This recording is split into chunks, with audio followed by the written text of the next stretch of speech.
And we're live. Welcome to Earful of Dirt, the Major League Rugby podcast. Thank you for joining us. I'm Aaron Castro. I think I've got another week, and then I can, stop wearing the sling at all. But it's been out all day, so time to rest. Victor hanging out in New York. Josh in Denver. Apparently, we're gonna have breakfast on Saturday, maybe Sunday too, something like that. We gotta go somewhere like #health though. I have not been good to myself. Meanwhile, producer Corey hanging out on the wilds of Iowa. Hit him up in the control room or on Twitter, and questions, comments, and we'll try to get after him. How's everyone's week been? It's been well. Thank you for asking. Yeah, all's good here. So, yeah, it's been pretty awesome overall, I have to say, when it comes to, hang on, this is going to be fun. When it comes to everything we've done and this wonderful week 10 of the Major League Rugby season. So, well, for those new to the podcast, every Monday night we show up, we discuss news, rumors, break down the games of the Major League Rugby, the United States Professional Rugby Union competition. It's a chance to discuss the issues from league and team leadership and check in with our friends across the U.S. Rugby scene. And guess what, guys? I guess the reviews are rolling in. This one's kind of cool. And it comes with some criticism for those that want criticism, all about making the show better. MLR fan, Wilmington, North Carolina, 5 stars. Larry Chinese Learner, someone who involved with rugby for 15 years as a player, serious referee, now primarily player. Again, odd, I know. These guys are great for the rugby obsessed like me. Their discussion and analysis applies all across USA Rugby, but specializes with in-depth analysis of each MLR game, insightful discussions on player performances and potential impacts to the national team, as well as atmosphere developing in the inaugural MLR venues. Podcast follows a fairly open format, so discussion can drag on a bit. Yeah, I know, man. I'm trying to cut that up. Good for those who love rugby, and which is why we're here, for those that love rugby. Yeah. Not great for if you're just in for the concise radio stuff. Guess what? We launched a Spanish podcast courtesy of Victor. So try to keep your agenda more concise, he says, and your points and presentation. And I suspect this is a challenge because the show is recorded live on YouTube. Maybe. I think we're just verbose and long-winded. As far as bringing in more rugby community members, I mean, we do that all the time. Check out our line-out series. We're going to try and get some sevens athletes on from the national team to talk about their build-up towards Rugby World Cup sevens. And then we'll continue our team series, which each one of the teams that we haven't been able to fully get to over the season and complete that through the summer before we start team previews in like November, December timeframe. This week, what do we got? Boy, what don't we have? Well, we had something pretty amazing happen this weekend. I don't know if you guys were watching MLR or not, but Glendale, yeah, they lost a game. So we're going to talk quite a bit about that. We're going to talk a little bit about the Utah-Houston game, and as well as wrapping up the summer series from USA, talk about their downing of easily downing Canada. So to move to 8-0 on the series. So USA, heck of a thing this year, right, guys? Oh my goodness, makes you feel so proud of the Eagles, huh? It's wonderful. Yeah. So guess what? Apparently, we're up for World Rugby Team of the Year. So #vote with the picture.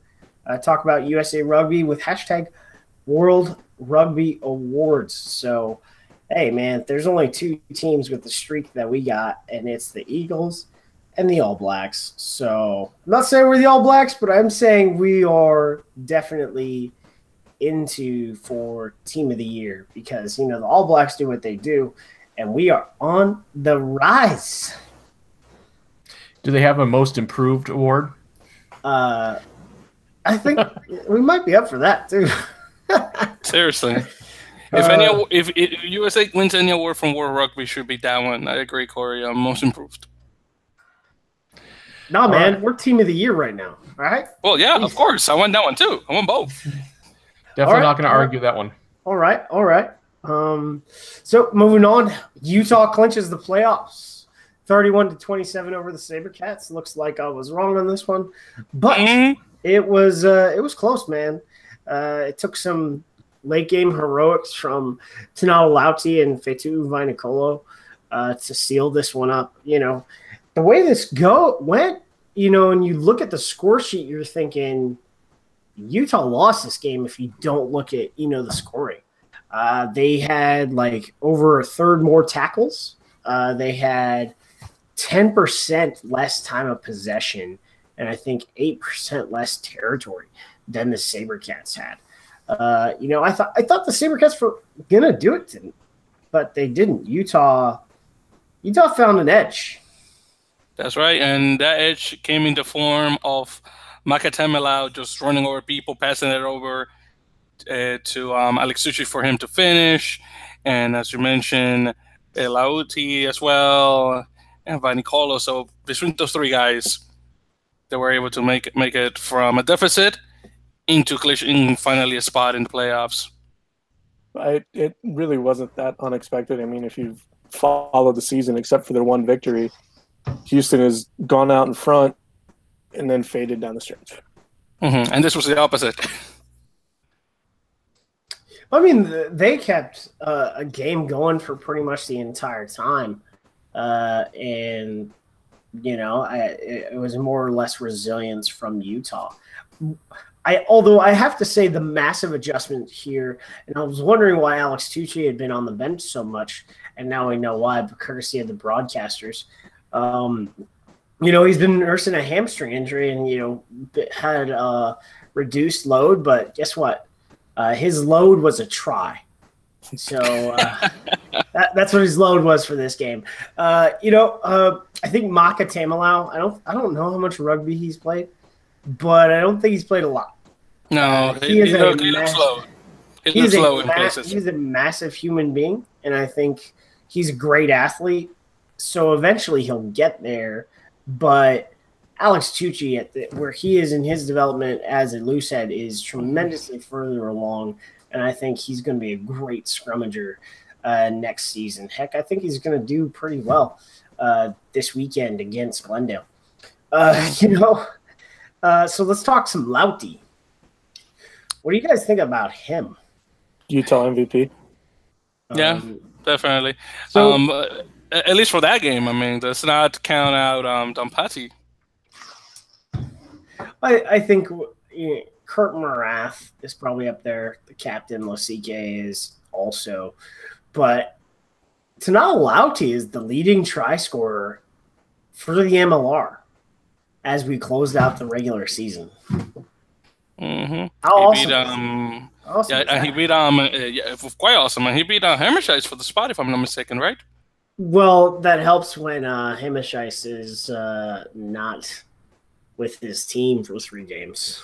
That is true. He also beat out Harley Davidson. Yeah, so that's the bigger one, is being at Harley Davidson. I think it's when it comes to games, for me, Sabercats played a complete game.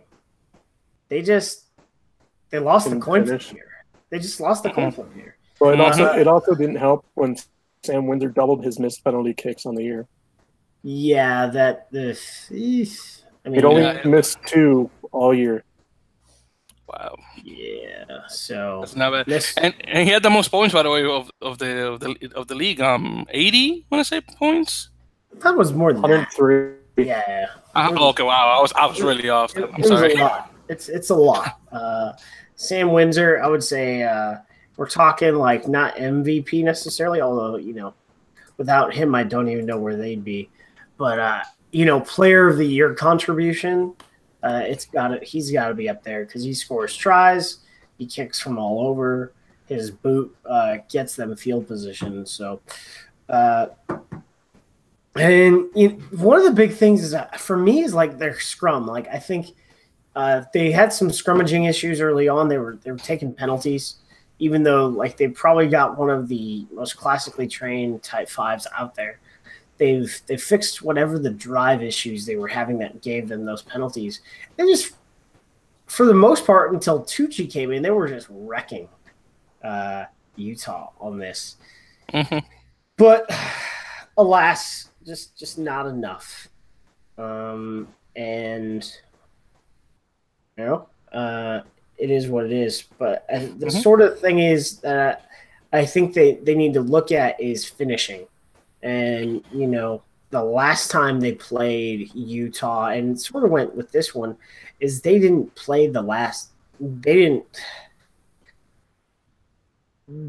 do much with the last 10 minutes of the game. Like they still had a chance to run through their systems, and one of the chances they didn't bounce back from. So, better luck next season, because I mean, and it's really sad. I mean, they started so great in the preseason, then Major League Rugby proper starts, and they just won one game, and that was really it. Well, you know, I mean, you could kind of see it. Someone has to be at the bottom, and it's just well, yeah, of course. I mean, it just had to be them. Unfortunately, not really fair, but I mean, those were the cards that they were dealt with. Unfortunately. So, Raptors are not unstoppable. In fact, they almost had a fat 0. Seriously, and only because of Rodrigo Kerdioshvili coming in and saving them from that. By the way, guys, on this question, who were those guys in the field playing the Legion? Because that was not the Glendale Raptors, I know. I think they were in a we have to be here mode, and let's just get out as soon as we can. I don't know about that. I think they've now they've exacted the vengeance of their head coach. Because if you listen to Dan Power and, you know, I've talked to Dave Williams. And Josh knows, he's a very intense dude. Like Dave was the Eagles strength coach for like 10 years before he moved on. And he's a tough guy. So I looked at this game and Jake Chrisman was just making 19-year-old mistakes. You know? Well, it's also it was brought up on the broadcast. The pressure defense from San Diego was causing Glendale to commit a lot more guys to the ruck than they would like. You know, it's causing slow ball. The interesting thing about that is they weren't playing like a blitz defense. They weren't loading the box to draw in offensive players to establish a huge ruck. What they did do is they were extremely violent in their contention of each ruck, which, you know, the entire time they're like pushing through the gate and Chrisman is like struggling to dig it out to like pass the ball off. And I think what could have helped Chrisman in this case, watching the game, is doing a lot more quick carries off the ruck, because he is bigger than Davies, so I think he's more durable. But you know, he's young, he'll learn.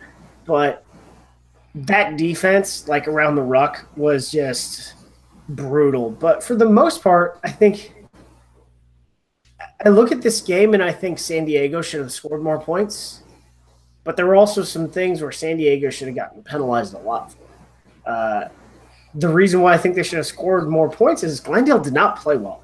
They could not handle the ball. In fact, if you compared Glendale to the Eagles during the first 20 minutes against Canada, there's a lot of similarities. They were just – the ball handling was bad, too many knock-ons for, you know, a team of this skill and this experience. Now, to me, that's been the story of Major League Rugby, guys, through the 2018 season. Set pieces are not up to snuff. A lot of problems, ball handling. I mean, he's getting a little better now, almost already at the end of the season. But the Raptors not so much, but all the other 6 teams, yeah, problems again with knock-ons, and definitely at set pieces, especially in the lineouts. And you guys seen it. Hooker comes in, throws the ball, misses his team entirely, or whatever. I mean, it's quite something. Well, Glendale seemed to get at least that portion right, but it was also brought up on the broadcast is they went too fast in their mauls. And I think that kind of, if they slowed down just a little, it might have helped them just a little more. Also, holding on to the ball as well. Yeah, I mean, I know that slow ball was being created by the defense, but the way they were playing, they just played way too fast. They didn't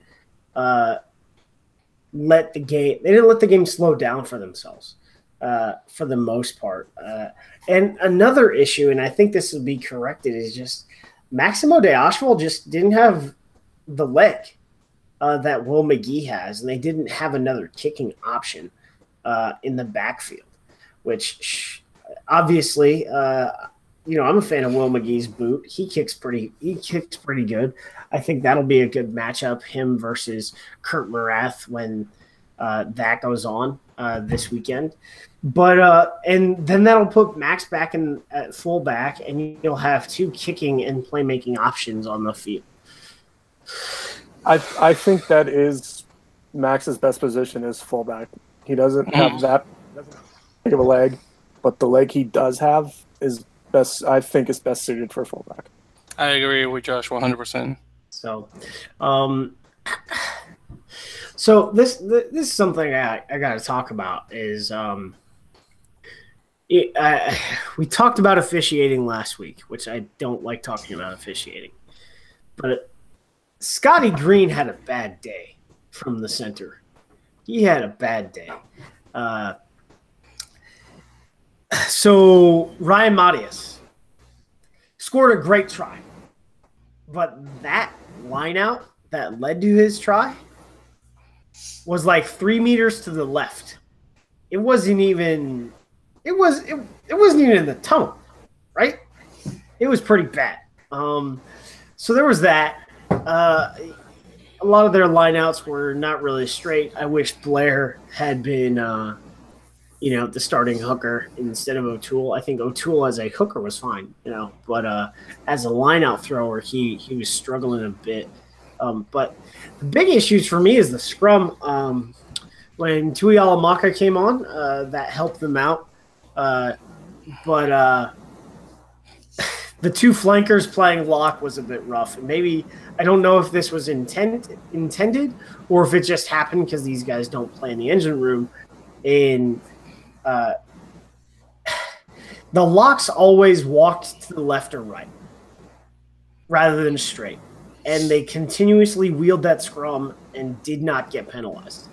I think there was only one time that Glendale earned a penalty off of that scrum where it was so glaring that there was no way Green was going to get away with, not calling it. But most of the time that scrum wheeled, Glendale got penalized, and they drove straight the entire time. I saw that. I almost thought it was a combination of both props just driving in, and it just happened to wheel around.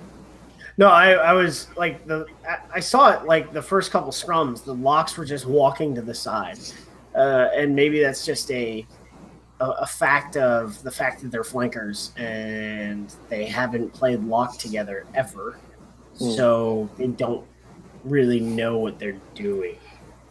Well, so somebody brought up, I forget where I saw it. Somebody brought up the point with, so their normal locks are injured, correct?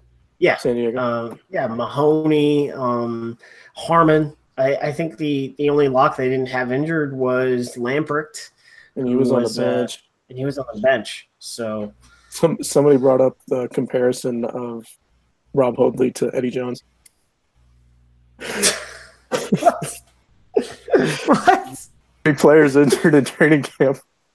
Oh, jeez. I don't know about that, but that's rough. Yeah, but like I said, I think San Diego, outside of those few things, this match just wasn't close. I think they should have scored more. But the Glendale defense was, sort of in the right place at the right time. But Tadgh Leader, 13 points from the tee.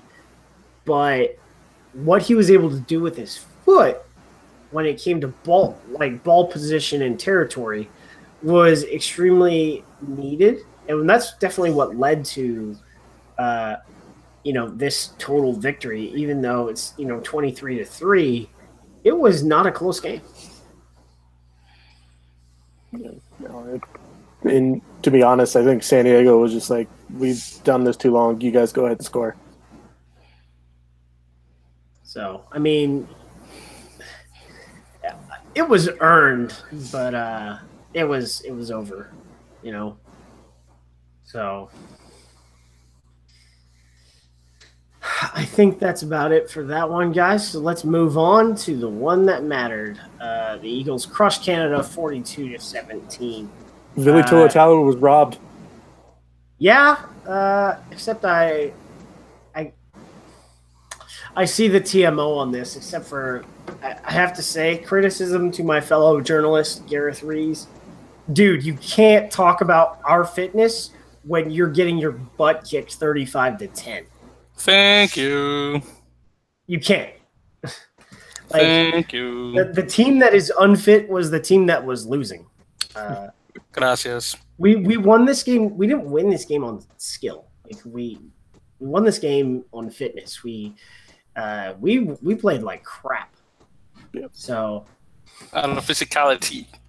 In the first half, we gave up that penalty, and we just continued coughing up the ball. There was that one time that they had a shot Lucas Rumball got within 5 meters of the try line, and it didn't amount to anything because we played great defense between the 5 meter and the try line. I asked Gary the question via press comments that we got back, and I asked if it was a worrying trend that we let teams score first, and he's like, really, not really. It just sort of happens because the team has always responded.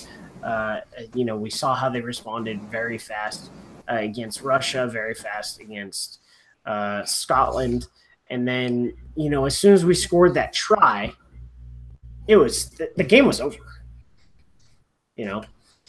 So I have to ask, it may be related to that, but why does it take those 10 to 15 minutes for us to get going? That's a good question. I don't know. I think part of it is the game plan. Because, I had the discussions over the weekend and saying, hey, we just kicked away too much of our possession.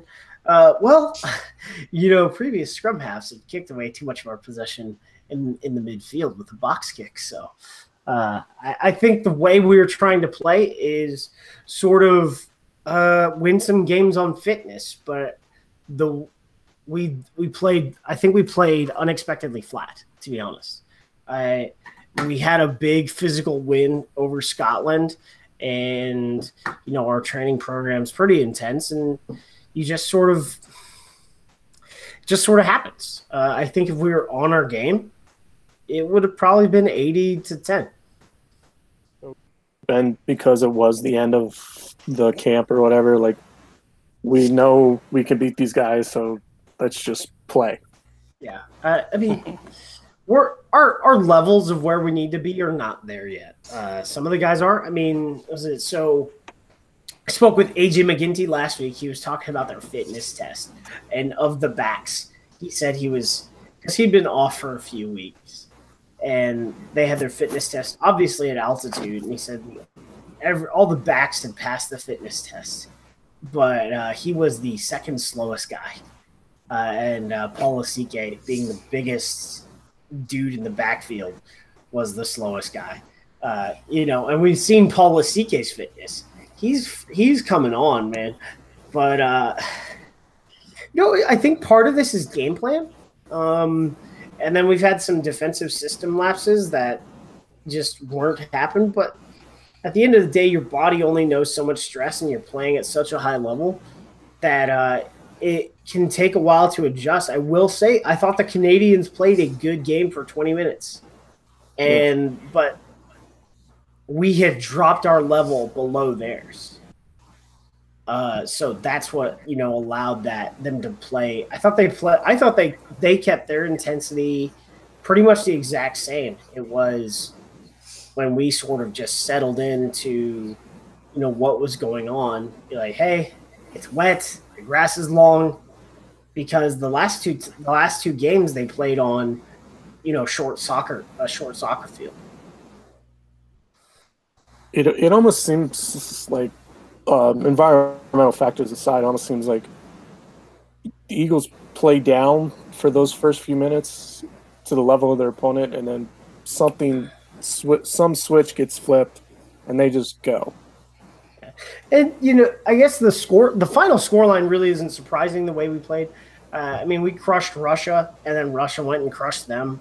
But if you look at their match against Scotland, I would say they played better matches against Scotland and better matches against us than they did against Russia.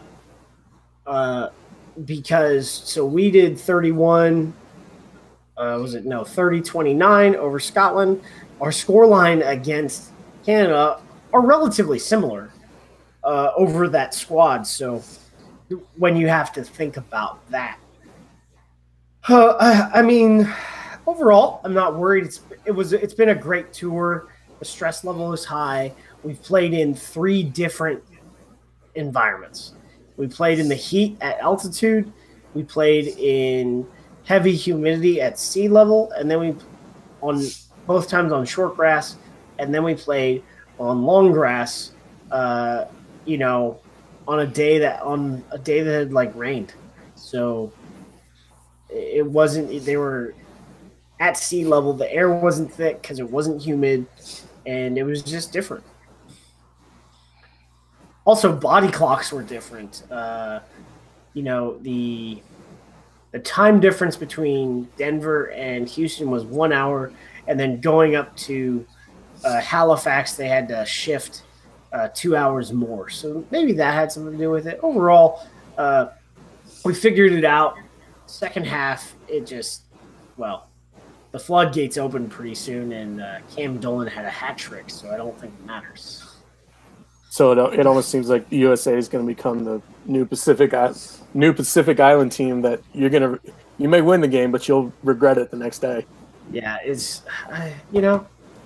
I think we're on the path to where we need to be. I think that what we've done this summer really plays into how we'll do in the fall.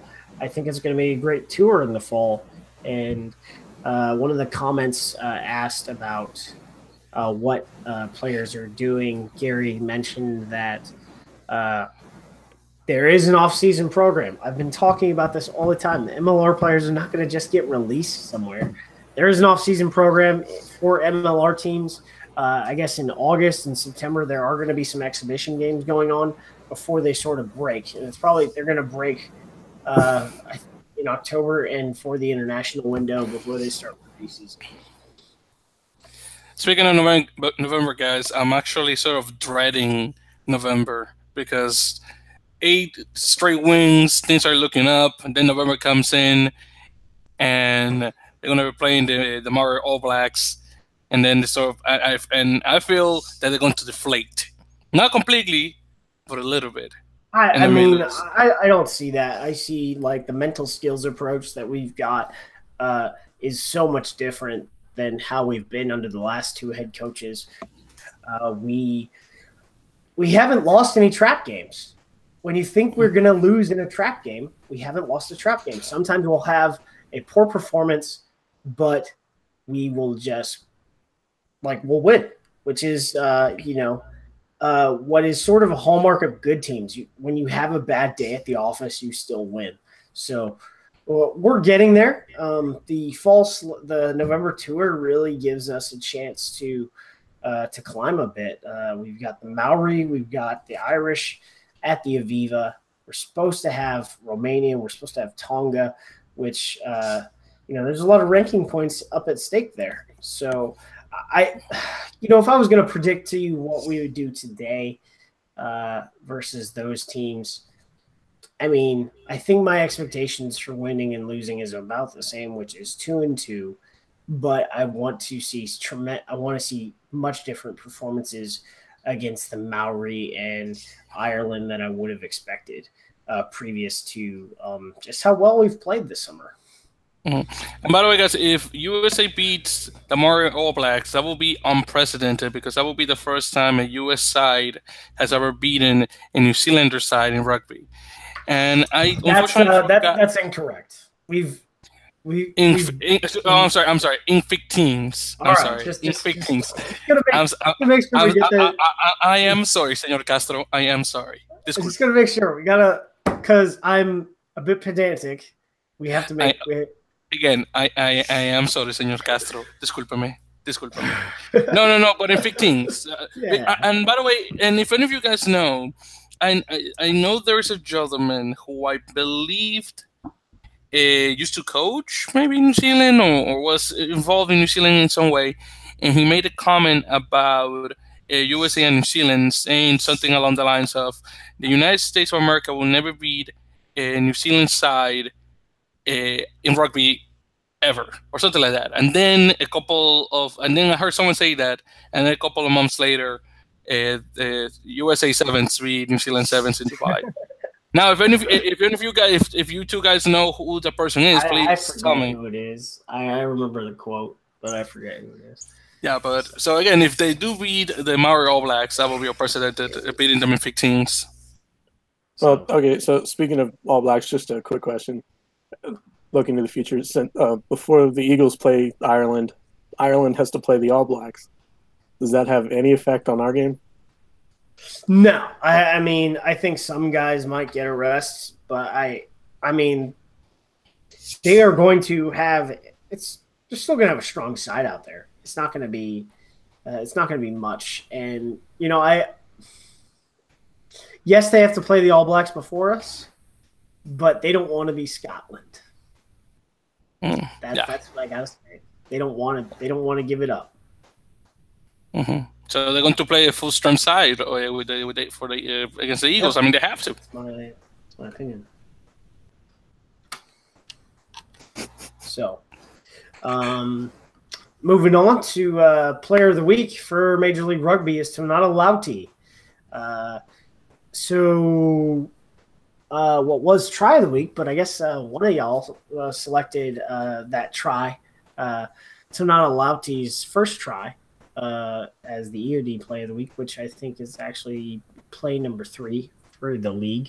So, but which was our favorite game? My favorite game was San Diego versus Glendale. It was just so much different than what I had expected, and man, did I have to eat a big pile of crow.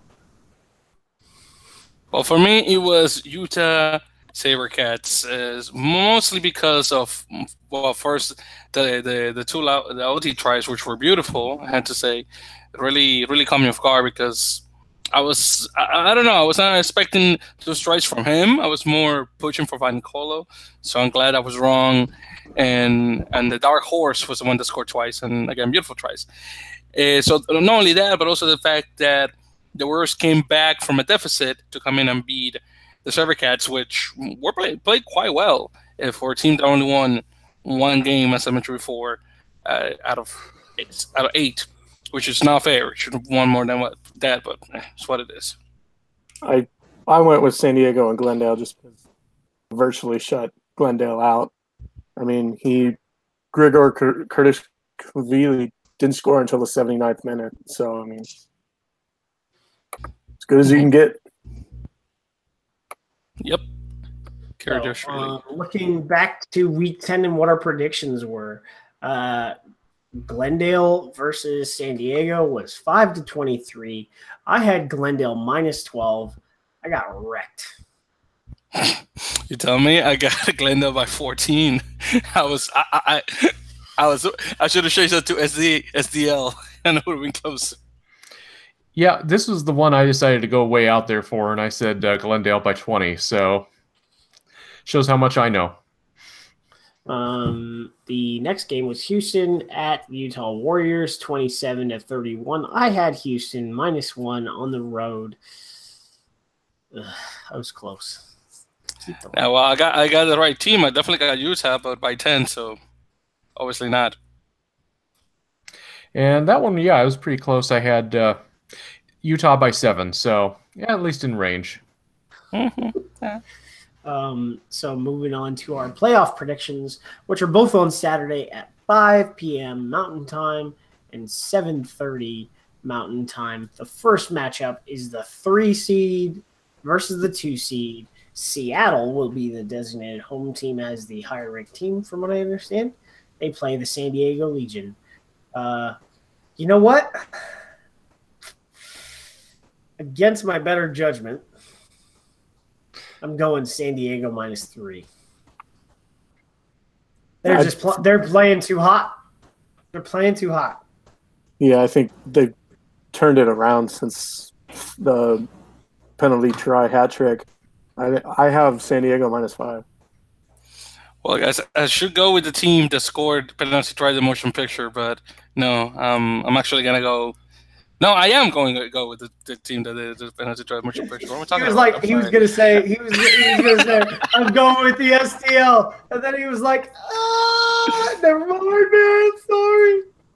No, it's all right. I got my comments wrong. But yes, I am going with the Seawolves. I'm going by 10. I mean by 12. Excuse me, by 12. And I'm going to go for the Seawolves as well, but we're going to call it a squeaker. I'm going to say that they're going to win by 3, and that's simply because they're going to be back to full strength next weekend after the international test window. So I'm expecting good things. All right, and your nightcap. The 1 versus 4 Glendale Raptors versus the Utah Warriors. I'm going Glendale Raptors with all of their Eagles back. -7. I'm not sure if Quill's available, but everybody else is. And that group of heavy pipe hitters, they ain't staying home for the championship. I had originally said Glendale -5. But then I took into account the anger of Coach Williams and added another 5. So Glendale -10.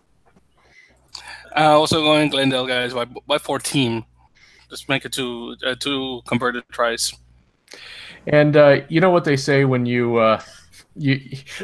when you fall off the horse, you gotta get right back on. Well, I'm gonna go ahead and say Glendale by 20 this week. Maybe this time around it'll be true.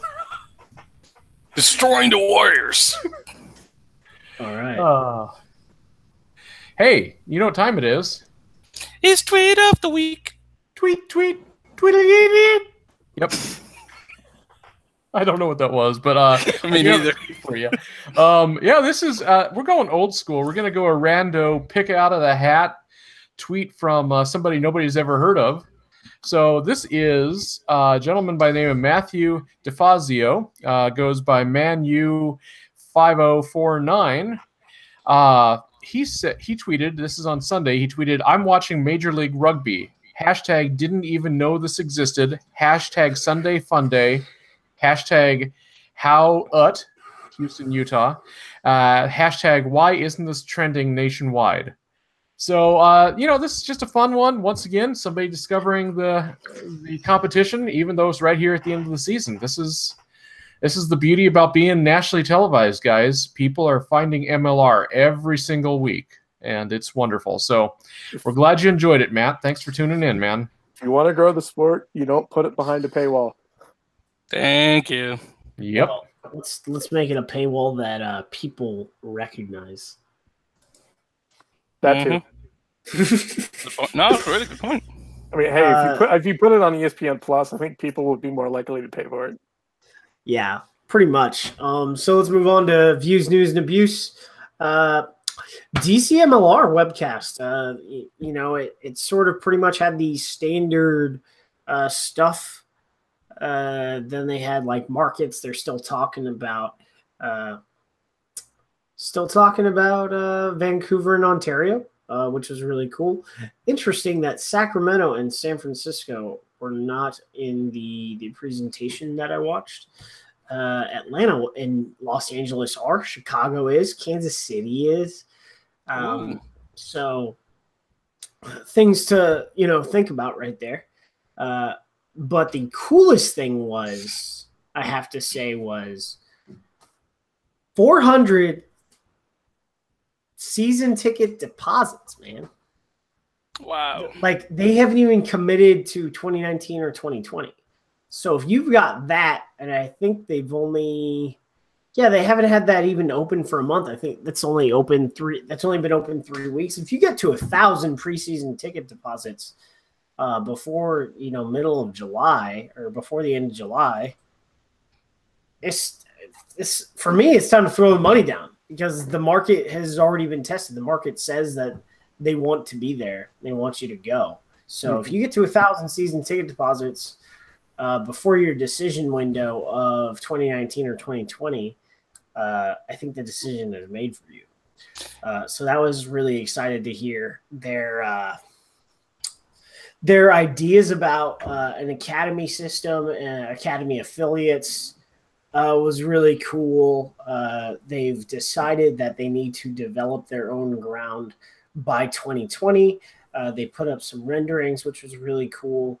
I did ask about, they're going for 5,000 as a capacity. I did ask about rapid expansion, but that question didn't get answered. But we are going to have a touch point with Paul Sheehy and Mike Dunleavy pretty soon. I think we'll try and get them on air for an interview after the championship series is over. So that was cool. Someone mentioned the LLC filing in California of LA Coast Rugby. And it's also on Twitter, by the way, and Facebook. It is, let me think. I have an LLC tracker that I haven't opened up in a couple of weeks. I think there's 3 LLCs that list themselves as professional rugby teams in Los Angeles. So there are at least 3 bids going into the LA market. So that's pretty huge, right? Like, that's a tremendous amount of influence. The guy behind this bid is a Scotsman. His kids play rugby, and he's connected pretty deep into the finance industry. And then a Reddit user created the MLR Circle of Parity. So every team's been defeated, and it's kind of funny. Like, as soon as a team gets defeated, they defeat the hot team. And what we had was a team that San Diego had lost to. They then beat the Raptors. So that was pretty cool. So shout out to Colonel Fogsworth on Reddit. Now, everyone's favorite.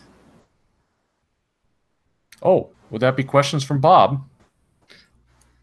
That's certainly my favorite. Yeah, so actually it's fantastic that we're running a little bit early tonight, because we have just got a pile of questions to get through. So we'll go through these and see how far we get tonight. First up, LL Rugby 1. What steps is the MLR doing to better officiate? To better officiating, not just the league, but for rugby as a whole in the U.S.? Well, I don't know, to be honest. They're providing. They provided something like 26 high-performance matches for these high-performance referees on the national panel to get some time in. But, this leads back to the conversation we had with Brian Ray the other week about, should MLR be developing and employing its own referees? I think yes. I understand that they, live to serve the ship of international rugby, but I think professionalizing the referee corps in the United States is extremely necessary and important. What do you guys got? Any other thoughts on that one? No. I think Aaron covers it a lot better than we could. All right. Karma Killer 95's got a couple questions for us. First up, what are your thoughts on this year's playoff format? Pros and cons of this format versus other sports post seasons? I don't think you can do it any other way. Yeah, I mean, right now, don't give me no. At no point do I ever want a round robin in like pool play of a playoff. As far as the league is concerned, only one contact sport in this country has a multi-game series in its playoffs, and that is hockey. So if we're only going to play, 16 to 20 games, it needs to be single elimination. I agree. Rugby, I don't think it's a sport that has been built like in the same level as like say baseball, basketball, and ice hockey, where you have a series of 7 games and it's the best out of 5 series. Rugby definitely is not built like that, so it has to be just one game and that's it. Is there any examples internationally of 15s playing in any other systems?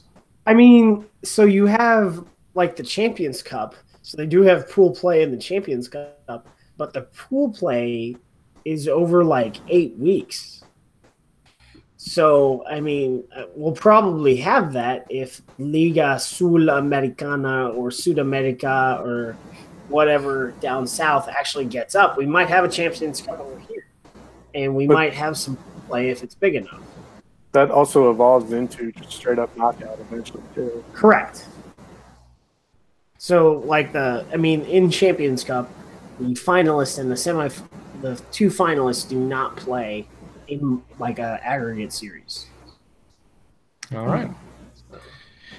Next, from Karma Killer 95, also wants to know, which team do you expect to be most improved by the return of their national team players? Oh my God, San Diego. Definitely. Seattle. I'm going to say this. It's going to be Glendale. The level is going to raise so much higher because the reality is that, so you've had only 3 guys were still on the team for San Diego. And that was Nate Augsburger, Cam Dolan, and Dylan Owdsley. So, all 3, I think, are going to start right away. But it's only 3 guys, whereas you had 6 from the Raptors still on the squad. Interesting. Holy Oak wants to know, can we get an injury info on player status? I think that was really wanting to know about Connor Kearns. We did get information. And anytime a player is injured, I usually reach out to teams to try and get info. So Connor Kearns has been cleared to train. That's good. It's good to hear. They added a video on their Twitter feed. Oh, that's where I got it from, because he was playing checkers and stuff. Interesting.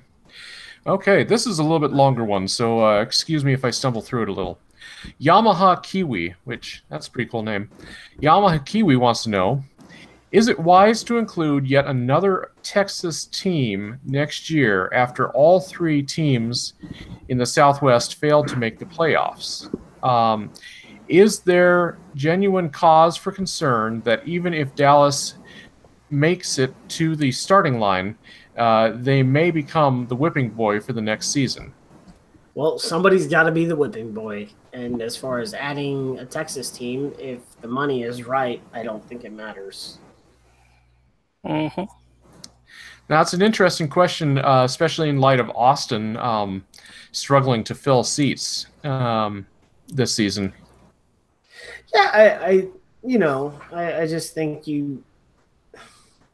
you're playing about an hour and a half the wrong way of traffic on Friday nights in Austin, and then one of those games was on a school night. Towards the end of the season, it got better, but one of the things that rugby needs in this country is consistency of calendar. So as long as the league returns, I think you'll see a peak. The attendance will peak again. Yeah, but we also have to remember we're at the mercy of TV here. Oh yeah, there's that too. Mm-hmm. Well, and they're going to get more eyes on the game off a TV screen than they will off of people in stands. So I guess that's important as well. Yeah, of course. So. All right, and then we got a couple came in from Twitter here. So MLR Queen wants to know, what do you guys think happened to Houston this season? And I assume this has to do with kind of not matching maybe the expectation, the hype going into the season based on preseason action. They may have kind of fallen off a little.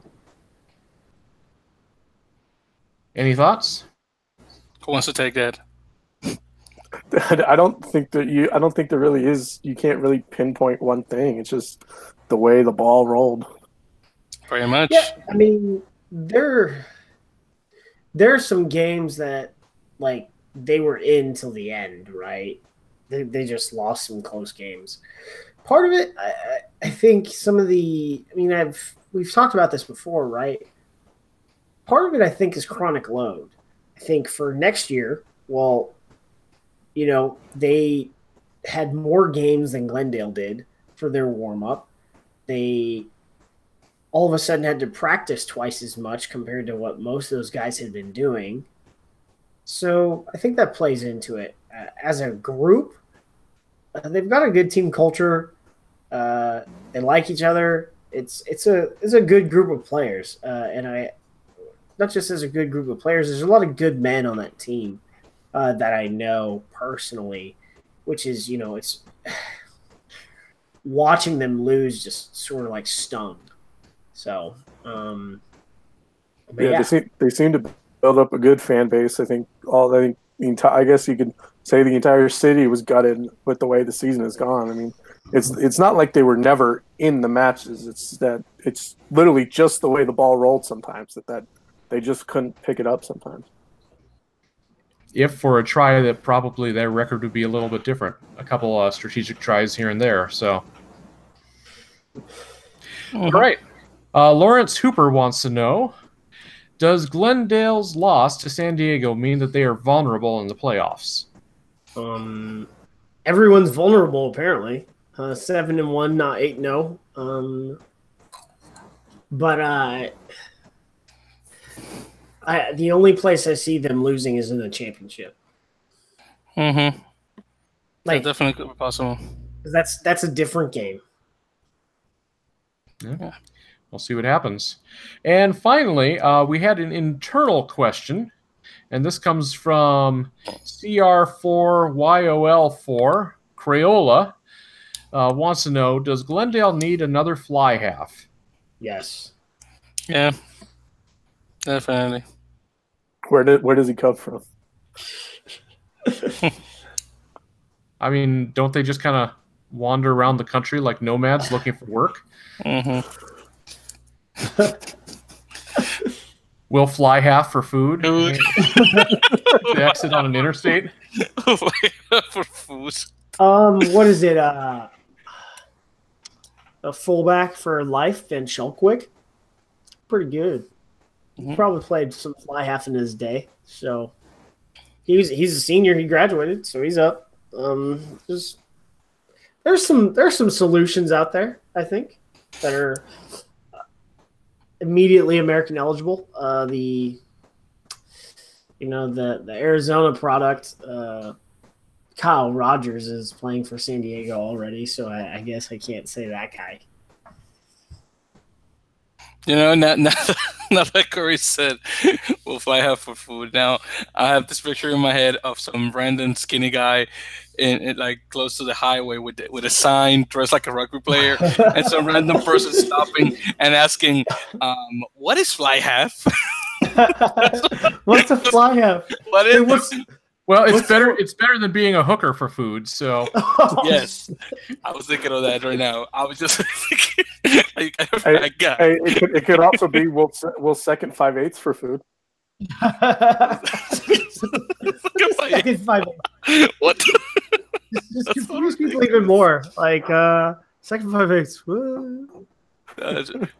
No, or how the Scottish we'll stand off for food because they call it standoff in Scotland. Standoff. We'll stand off. I like standoff better than flat half personally. I'm an advocate of a single common language across rugby. I agree. Well, dude, I also call the right and left wing the blind side and open side wing. So. It took them this long to get a global calendar. How long will it take them to get a global language? Dude, seriously, we need that. But you know which language desperately needs that? In all honesty, guys, Spanish. And I might as well mention this because we talked about the first episode of Earful there in Español, which if you haven't heard, por favor, escuchen. So the terminology in Latin America is very different from the one in Spain. I personally prefer the one in Spain just because all the terms are in Spanish. But in Latin America, we have this thing that we like to anglicize or just take the word straight from English and just in Spanish. So, for example, in Argentina and the rest of our Latin America, the flanker is not called the flanker. It's called the wing. And then the wing, the actual wing, which is ala, if you translate into Spanish, they call that the wing in English. So, flanker's wing, and then the wing that's supposed to be called ala, they call it wing. So I don't get that. Makes no sense to me. That's very confusing. Makes no sense to me. You should take it up with Dan Payne there, Victor. Yeah. Rugby America's CEO. Yes. I'm pretty sure he now, can. I need to take that to Agustin Pichos. That's what I need to take it to. I'm pretty sure they can rule by World Rugby Fiat for the Americas Hemisphere. Seriously, dude, it's super annoying. I hate that.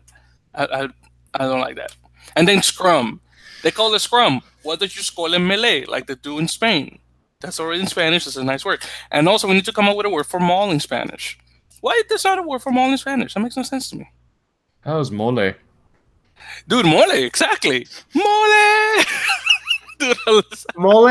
You want some sauce? I give you some mole. I give you some mole. Mole! Dude, in Mexico, that would be hilarious.